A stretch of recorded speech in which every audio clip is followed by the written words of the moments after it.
1997, James Cameron sorprendió al mundo con su película Titanic, teniendo el récord durante más de 10 años de ser la película más taquillera de toda la historia y con 14 nominaciones al Oscar, de las cuales se llevó 11, incluyendo Mejor Película, Mejor Director, Mejores Efectos Especiales, Mejor Diseño de Vestuario y Mejor Diseño de Producción, que es en lo que nos vamos a enfocar hoy.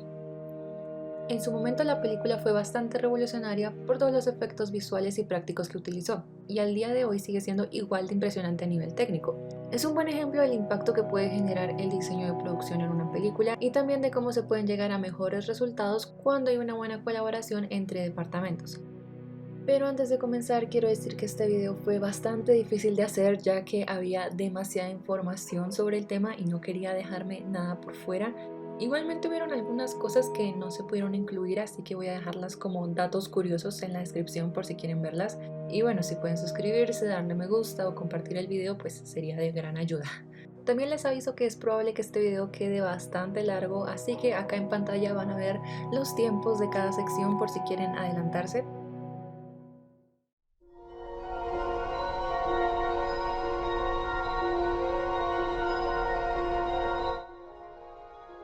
En 1912, el RMS Titanic partía desde Southampton para su viaje inaugural, pero el 14 de abril a altas horas de la noche impactó contra un iceberg que hizo que el barco se hundiera 2 horas y 40 minutos después. Esta tragedia se llevaría la vida de 1.500 personas de las 2.200 a bordo. Obviamente la noticia fue algo impactante para todos y los medios querían cubrirla tan rápido que hubieron varias falacias, como en el primer periódico publicado ese mismo día que decía que no hubieron víctimas. Cabe aclarar que el Titanic como tal no tenía tanta atención hasta que pasó la tragedia, y sí es verdad que había gente que tenía la curiosidad de saber dónde estaba el sitio del hundimiento, pero tengamos en cuenta que pasaron los años, atravesaron 2 guerras mundiales y la gente perdió un poco el interés hasta 1985, cuando Robert Ballard estaba en una expedición buscando 2 submarinos estadounidenses que habían desaparecido y resulta que los encontró demasiado rápido, así que en esos días que le quedaban de expedición se puso a explorar el sitio del hundimiento hasta que finalmente encontró los restos del barco a unos cuantos kilómetros de Canadá. Pero antes de adelantarnos hay que aclarar que esta fue una historia que captó rápidamente la atención del medio audiovisual.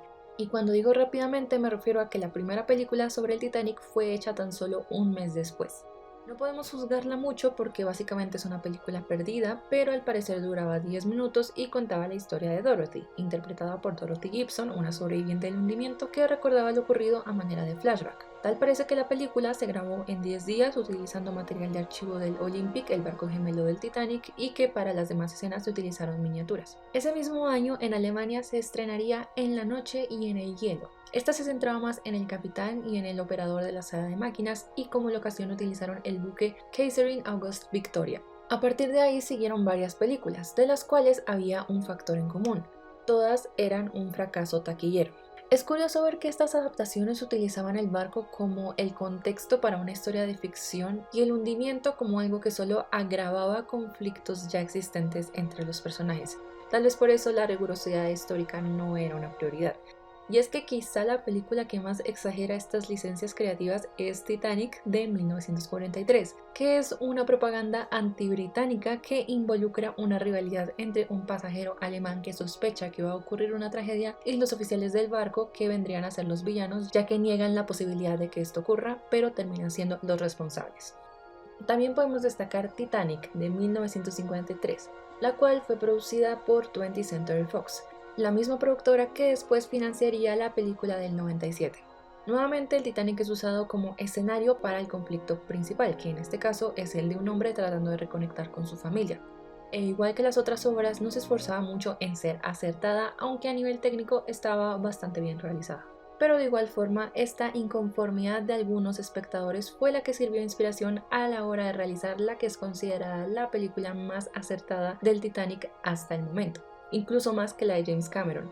A Night to Remember o Una noche para recordar es una película británica basada en la novela de Walter Lord, y donde tenían el firme propósito de hacer un retrato acertado del hundimiento del Titanic, por lo que el equipo recurrió a fotografías, planos de planta y testigos de los mismos sobrevivientes. Pero como dije, las películas del Titanic no eran rentables y esta no sería la excepción, por lo que las producciones sobre el transatlántico se frenaron por años hasta que en 1980 aparecería una bastante peculiar llamada Race the Titanic.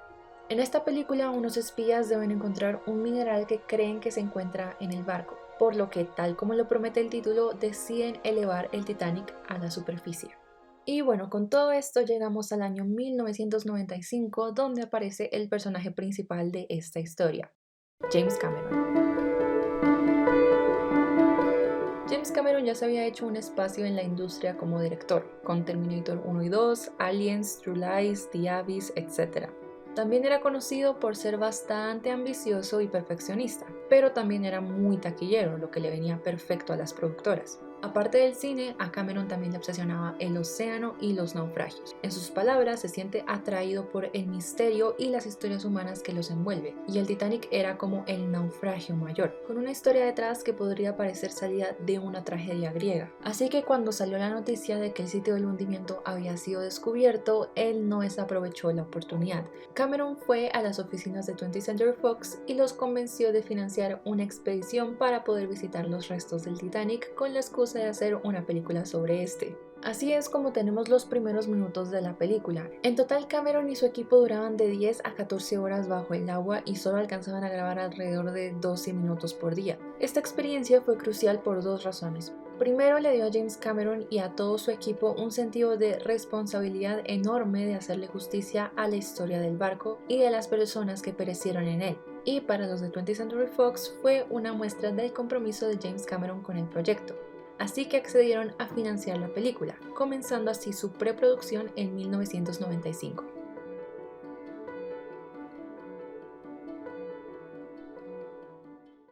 El diseño de producción estuvo a cargo de Peter Lamont y colaboró con Bill Ray y Martin Lane para la dirección de arte, y también con el apoyo de Gene Ricciardi para las miniaturas, de las cuales, por cierto, van a escuchar mucho en este video.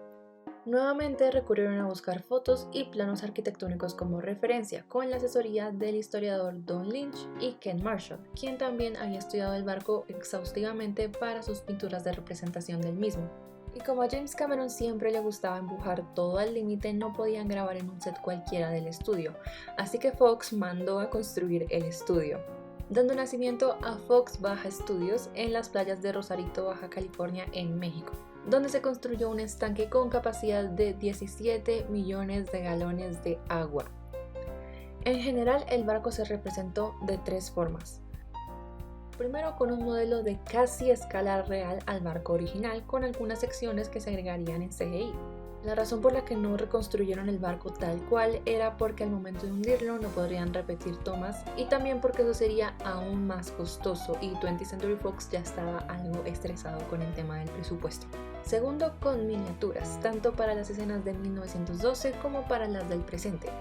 Sí, las escenas del comienzo son del barco real, pero para lograr estas tomas de los restos volviendo a la vida, se necesitaba tener un control total de los elementos. Por eso usaron modelos en miniatura en un estudio donde podían controlar el movimiento de la cámara y la iluminación de manera que la transición quedase impecable. Y por último, sets. Esto para ciertas tomas como la escena de la popa donde Jack y Rose se conocen, mezclando entre el fondo oscuro, verde y pintado. También es el set donde Celine Dion grabó el video para la canción de My Heart Will Go On. Y bueno, hablando de pinturas, este plano donde vemos el barco desde el bar donde Jack está con Fabricio también es una pintura acompañada de las miniaturas del puerto de Southampton, y la ventana en realidad era un fondo verde, y las personas que vemos en el segundo plano fueron agregadas por CGI. Como podemos ver, cada toma estaba compuesta de varias técnicas, y esto era parte de la estrategia de James Cameron para situarnos en la historia, ya que el utilizar varios trucos en un mismo plano hace más difícil poder reconocer exactamente cómo se realizó, y por ende nos ayuda a creernos más que realmente estamos en 1912 viendo el viaje inaugural del Titanic. Y el mejor ejemplo de esta mezcla de técnicas es el siguiente plano. La producción llamó a este la toma del $1.000.000, no solo porque es casi lo que costó hacerla, sino también porque era la que mejor resumía la intención de esta película. Tengamos en cuenta que la misma peli nos hizo spoiler de lo que va a pasar, pero antes de que llegue el momento de la tragedia tenemos el tiempo de conocer el barco en todo su esplendor, y más importante podemos tener un vistazo a la tripulación y a los pasajeros. No solo vemos a Jack diciendo la famosa frase, sino a varias otras personas haciendo cosas cotidianas mientras el barco se ve sublime. Y otra vez, para lograr una toma así de perfecta necesitaban tener control total de todos los elementos, así que lo que hicieron fue lo siguiente: grabaron el plano de Jack y Fabricio en un estudio con el mismo movimiento de cámara que el plano del barco, nuevamente utilizando una miniatura. Y luego en postproducción se unieron ambas tomas, agregando al resto de la tripulación en CGI, así como el océano y hasta la bandera. Es una toma que termina de establecer la personalidad de Jack, así como la grandilocuencia del transatlántico, ya que si no podíamos apreciarlo en su auge de gloria, probablemente el hundimiento no habría tenido el mismo impacto en nosotros. Los interiores del barco son un trabajo verdaderamente admirable por parte del departamento de arte, porque prácticamente los construyeron de la misma forma que los ingenieros de 1912. Con sus ligeras diferencias claramente, pues recordemos que todo esto lo iban a hundir y secar para repetir tomas. La gran escalera es uno de los lugares más imponentes del barco. También lo es el cómo desapareció. Hay dos teorías que dicen que la escalera pudo desprenderse del barco y se perdió en el océano, o que simplemente se desintegró con los años. Pero bueno, tal como en la vida real, la escalera estaba hecha de roble y con un domo de vidrio de 7 metros de diámetro. Aunque en términos de escala era ligeramente más grande que la original, sin duda es una recreación bastante fiel. Eso sí, para las escenas de la inundación, el set estaba inclinado para tener un movimiento más realista en el agua. En las escenas previas al hundimiento podemos apreciar la atención al detalle para cada pieza de utilería, como los cubiertos, las copas o los platos con el sello de la White Star Line. Este set medía 9 metros y el equipo de arte imitó los detalles de yeso en la estructura y en los vitrales, e incluso consiguieron al mismo proveedor que hizo la alfombra del Titanic original, BMK Stoddard. Este set en específico fue pensado para poder ladearse, así que estaba construido en medio de un tanque que empezaría a filtrar el agua para así obtener estas tomas.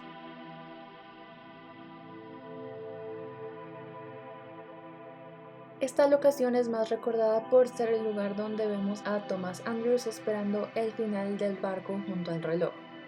En este caso el set era fijo, por lo que para lograr la ilusión de que se estaba ladeando se le pidió a los actores que se inclinaran ligeramente. También se colocaron copas con un gel para disimular la forma del líquido, y con una inclinación del plano se logró esta toma.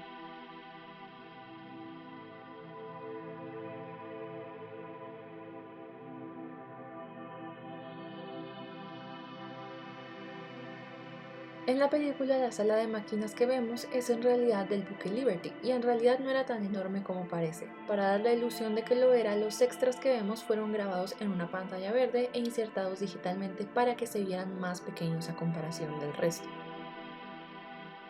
La sala de calderas constaba en realidad de 2 calderas y un espejo, que hacían ver el pasillo mucho más largo.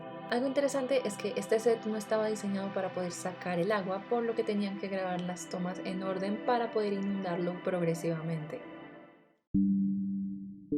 Como sabemos, este es un momento crucial para la historia, y si nos fijamos, esta secuencia está llena de pequeños detalles que nos dan una idea de la gravedad del choque.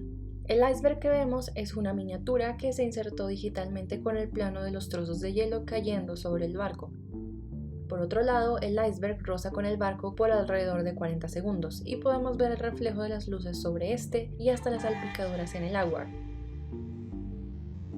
Como sabemos, el barco se va elevando a medida que el agua va subiendo hasta llegar a aproximadamente los 45 grados, pero en la vida real solo podían elevar este modelo 6 grados, así que, similar a la sala de fumadores, debieron inclinar un tanto la cámara y, con efectos especiales, alinear el agua y el horizonte para lograr la impresión de que el barco estaba más elevado. Para hacer que los pasajeros se deslizaran por el suelo, el equipo colocó unas pequeñas ruedas en los chalecos salvavidas. Los muebles que vemos en el agua no estaban colocados al azar, sino que eran una marca que les mostraba los dobles de riesgo donde saltar, ya que había una parte del agua que era más profunda que otras.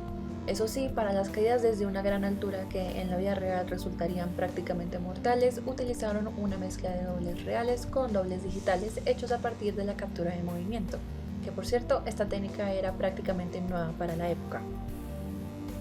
A medida que avanza el tiempo vamos viendo cómo el agua avanza de manera cada vez más agresiva. Para las escenas donde se encontraban los actores, se tenía controlada la cantidad de agua que iba a pasar.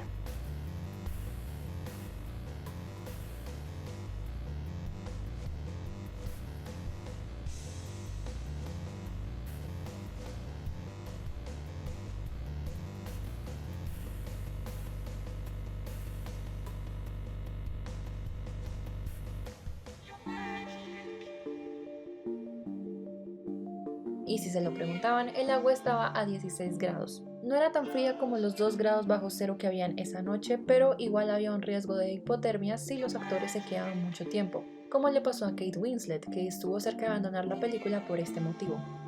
Por otro lado, en escenas como la del pasillo o el interior del barco cuando apenas choca con el iceberg, se utilizaron modelos a escala con mucha atención al detalle para que resultaran creíbles, como por ejemplo el del pasillo que medía 9 metros y tenía incluida la instalación eléctrica de las lámparas. A estos modelos se les escondió una manguera que dispararía el agua a presión para así dar la impresión de que se estaban inundando.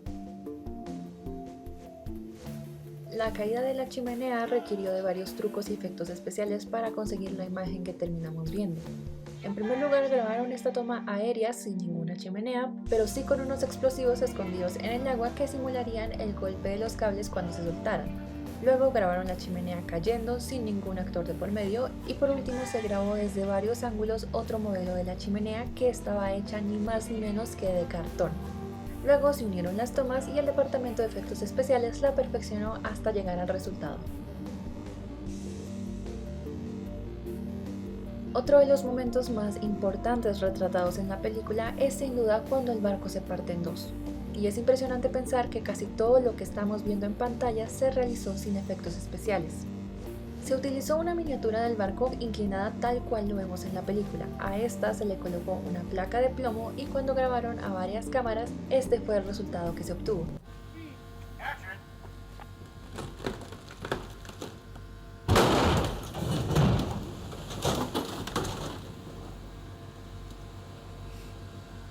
Cut! Oh, we look great. The camera looks great. Let's see D camera. That's great. Oh, yeah. And you can replay that just you can see it's floating our forward. Okay, let's do it again. Put it back together again as best you can. No explosions. Para la escena en que el Titanic se termina de hundir, se usó una sección del barco que podía inclinarse hasta los 90 grados. Habían alrededor de 150 extras y 90 dobles de riesgo, y se tuvo que planificar bien el cómo caerían para que no fuesen a lastimarse entre sí. Por esa razón, los elementos con los que chocan estaban hechos de goma, y cada extra tenía un arnés conectado a un mecanismo llamado aspas de descenso, que lo que hacían era acelerar y desacelerar su caída. Cuando Jack y Rose ven los últimos momentos del barco, los actores estaban sobre una reja con un fondo verde. El barco que vemos fue un modelo del mismo al cual se le agregaron los extras y la neblina digitalmente. Como comenté antes, el agua no estaba tan fría como lo estuvo en la madrugada del 15 de abril. Pero la escena tenía el objetivo de hacernos creer que se trataba del mismo océano Atlántico donde los sobrevivientes que quedan están luchando por sobrevivir. Para esto se utilizó un detalle sutil pero bastante eficaz, que es el vapor que vemos salir de la boca de los personajes, el cual fue insertado en postproducción, ya que la temperatura del set no daba para que ese vapor se produjera naturalmente. Y el vapor que vemos no fue creado desde cero, lo que hicieron fue grabarlo en un set que rodaba a los 9 grados para que ahí sí saliera de forma natural. Y sobre la famosa tabla, esta fue basada en una pieza real que actualmente se exhibe en el Museo Marítimo del Atlántico en Nueva Escocia. Por lo general, cuando vemos cadáveres en una película, estos suelen hacerse con maniquís, pero en este caso fueron los mismos extras los que estaban actuando de muertos. Y para poder reflejar los efectos de la hipotermia en sus cuerpos, el equipo de maquillaje usó lentes de contacto blancos, gel en el cabello y en el rostro un pegamento con pequeños cristales de gelatina que se expandían cuando los mojaban.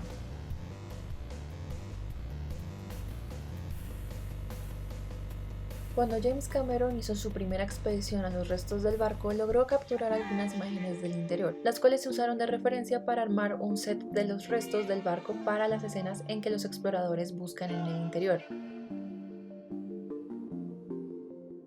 En este caso las piezas debían verse desgastadas, por lo que se hicieron pruebas quemándolas y cubriéndolas de arena una y otra vez hasta que resultara convincente.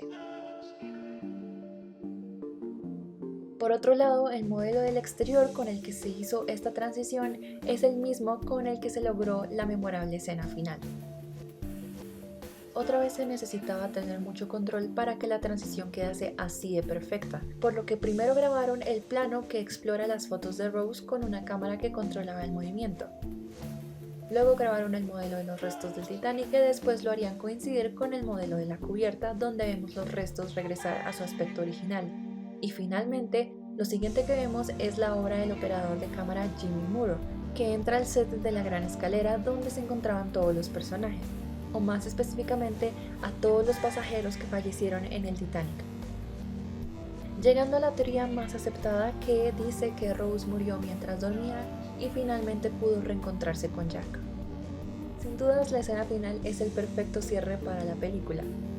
Rose hablando de Jack por primera vez en 84 años y dejando ir el corazón del mar en el mismo lugar donde el Titanic se hundió, es como ella finalmente dejando ir todo lo que vivió allá. Todas sus fotos nos muestran que cumplió su promesa, finalmente pudo ser libre y vivir la vida que se merecía. También, si nos fijamos, podemos ver que en la gran escalera están los pasajeros de todas las clases, como un recordatorio de que todos somos iguales y ante la muerte el estatus ya no importa. Con esta escena, James Cameron no solo logró cerrar la historia con broche de oro, sino que también logró darnos un final esperanzador luego de habernos mostrado el lado más desgarrador de esta tragedia.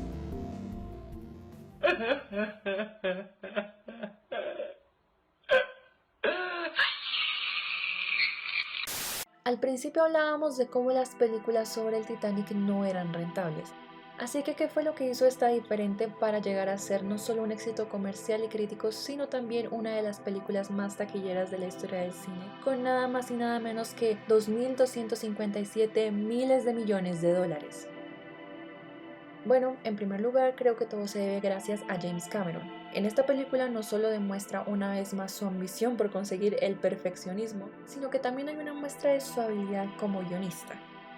Aunque Jack y Rose sean personajes ficticios, sus historias son una representación de todas las historias de aquellos que subieron al transatlántico.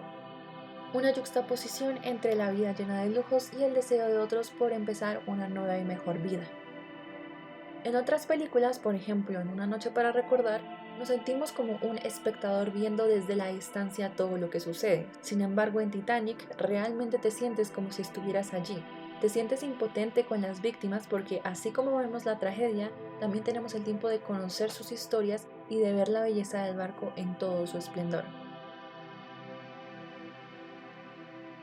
Gracias por ver este video hasta aquí, espero que les haya gustado. Si quieren más videos así, pueden suscribirse y comentar de qué otra película quisieran que analizáramos el diseño de producción. Les recuerdo que hay algunos datos extra de la película que pueden encontrar en la descripción, al igual que todas las redes sociales. Gracias por haber llegado hasta acá y nos vemos en la próxima.